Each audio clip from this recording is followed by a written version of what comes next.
আজকে আমরা করব হচ্ছে চিকেন চাপ। ঘরে বানানো খুব সিম্পল পদ্ধতিতে চিকেন চাপ। প্রথমে চিকেনের মধ্যে দই, 700 গ্রাম চিকেনে 150 গ্রাম মতো দই, 2 চামচ আদা রসুন বাটা, তার সাথে হচ্ছে 12-14 গ্রাম মতো ঘি দিয়ে ভালো করে মেখে নেব।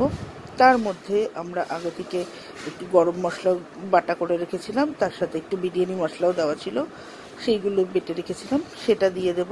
তার মধ্যে আগে থেকে কাজু, পোস্ত আর চালমগজের একটা পেস্ট বানিয়ে রেখেছিলাম, সেটা দিয়ে দিলাম। দিয়ে এটাকে মেখে দেবো। এর মধ্যে একটু কাশ্মীরি লঙ্কার গুঁড়ো আর লঙ্কার গুঁড়ো একটু একসাথেই মেশানো আছে আমার, সেটা দিয়ে দেবো। দিয়ে ভালো করে মেখে ওভারনাইট রেখে দিলে ভালো হয়। একটু চিনিও দেওয়া যেতে পারে, নুন চিনি দিতে হবে পরিমাণ মতো। যদি কেউ ওভারনাইট রাখতে না চায় তাহলে সে মিনিমাম 3 ঘন্টা রাখতেই হয়। তার এবার তেল গরম করে তার মধ্যে আমি সাজিরে,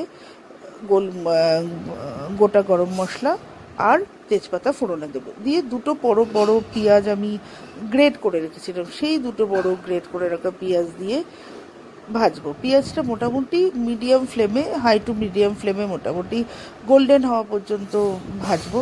মোটামুটি যখন পেঁয়াজটা গোল্ডেন হয়ে যাবে তখন আমরা যে চিকেনগুলো রেখেছিলাম সেই চিকেনগুলো, শুধু চিকেনগুলো একে একে তুলে রেখে দেবো। একে একে তুলে চিকেনগুলো দিয়ে দেবো। চিকেনগুলোকে ফুল আছে, এইবার চিকেনগুলোকে পেঁয়াজের সাথে ফুল আছে মোটামুটি 8 থেকে 10 মিনিটের মতো ভেজে নিতে হবে। 2 পিস চিকেনের যখন ভালো করে লাল লাল করে ভাজা হয়ে যাবে তখন কিন্তু আমাদের সেই যে গ্রেভিটা ছিল, দেখুন আমার লাল লাল করে ভাজা হয়ে গেছে, তখন আমাদের যে গ্রেভিটা সেটা ছিল, যে আমাদের যে ম্যারিনেশনটা ছিল সেই ম্যারিনেশনটা দিয়ে দিতে হবে। সামান্য একটু জলটা, বাটিটা ধুয়ে সামান্য একটু জল দিয়ে এটাকে ঢাকা দিয়ে, এইবার এটাকে লো ফ্লেমে ঢাকা দিয়ে যতক্ষণ না চিকেনটা সেদ্ধ হচ্ছে রেখে দিতে হবে। মোটামুটি 20-25 মিনিট পর চিকেনটা সেদ্ধ হয়ে যাবে, মশলাগুলোও হয়ে গেছে এবং মশলা থেকে তেলও ছেড়ে দিয়েছে।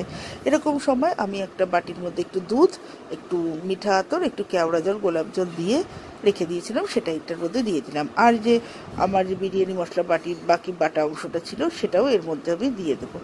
দিয়ে এটাকে খুব ভালো করে নাড়াচাড়া করতে হবে।